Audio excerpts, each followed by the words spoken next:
काही टेन्शन नाही.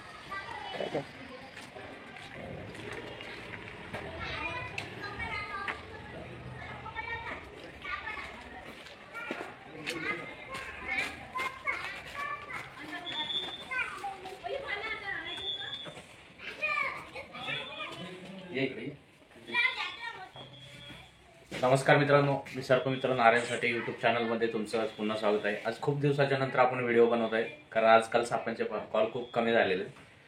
तर वेळ न वाया घालवता आज सकाळचे मला वाटते 10:30 वाजले. तर मी आलो आहे देहूमध्ये. जैन मंदिरच्या इकडं एक साप निघालेला आहे आणि तो साप जो आहे तो कशा पद्धतीनं घरामध्ये येऊन बसलाय ते आपण या व्हिडिओमध्ये बघणारच आहोत. आणि हे पण बघणार आहोत की त्या सापाला आपण कसं कॅच करणार आहोत. विषारी साप आहे, तर आपल्याला खूप काळजीपूर्वक त्या सापाला रेस्क्यू करावं लागणार आहे. तर मी पूर्णपणे फिल्डिंग लावून त्या सापाला रेस्क्यू करणार आहे, कारण मला परत ती चूक नाही करायची. मी गेल्यावर 2017मध्ये जी चूक केली ती आपल्याला नाही करायची. तर सुरक्षित पद्धतीनं तो साप मी बाहेर काढणार आहे. व्हिडिओ शेवटपर्यंत पहा. विषारी साप आहे, जवळपास 4 ते 5 फूट साईज असेल त्या सापाची. तर पाहू शकता माझ्या पाठीमागे एक कपाट आहे घरामध्ये, आणि या कपाटाच्या बिलकुल खाली साप येऊन बसलेले. थोडं जवळून दाखवते.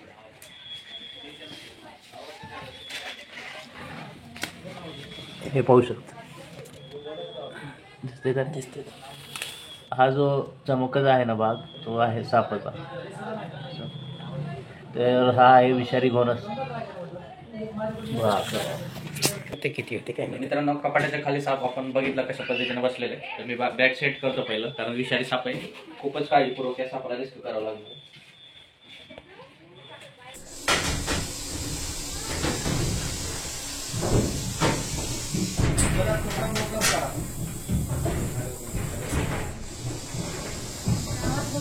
बस बस बस ओके बस ओके.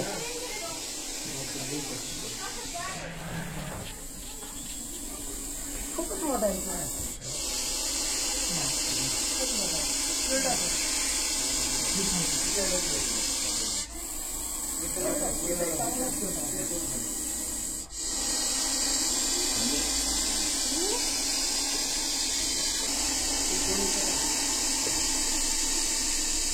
फुल ॲग्रेसिव्ह आहे बरं.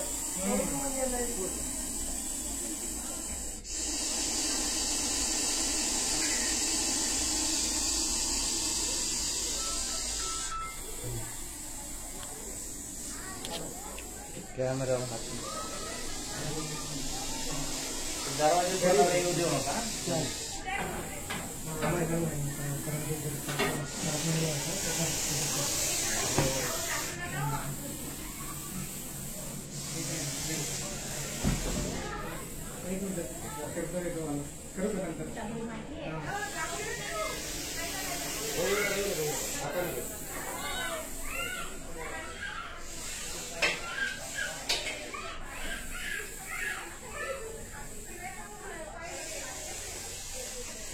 पण तो काय काय खाल्लं नाही का, मग फुल हे आहे ना, त्याला हे पाहिजे.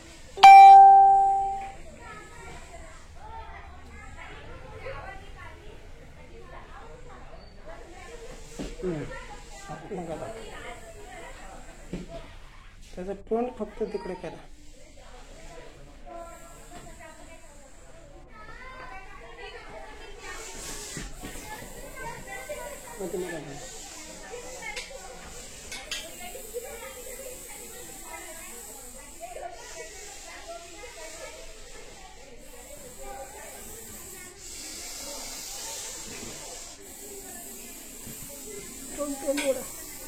लय विचारायचो हुशार.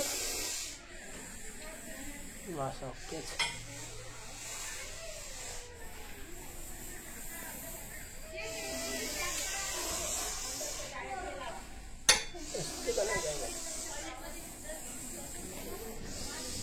इथंच बसते बरं का तू. हां मध्ये नाही जात. इथंच तोंड काढून बस. हा ना.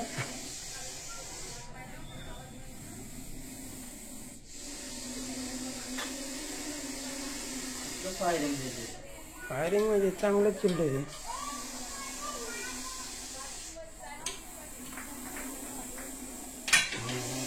बघा निघाल पाहिजे.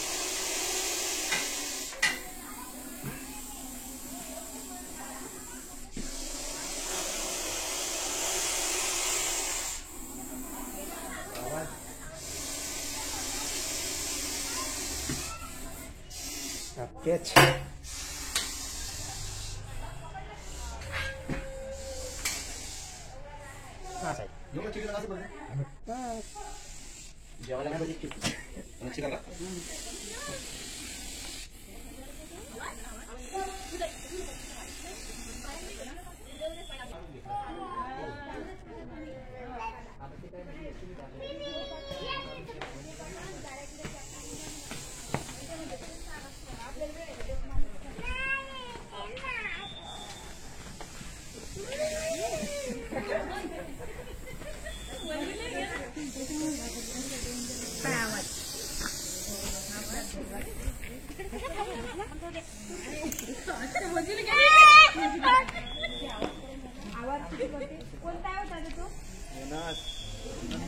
ते सांगतील माहिती सांगते ते माहिती सांगतील तुम्हाला समती सगळी माहिती सांगते.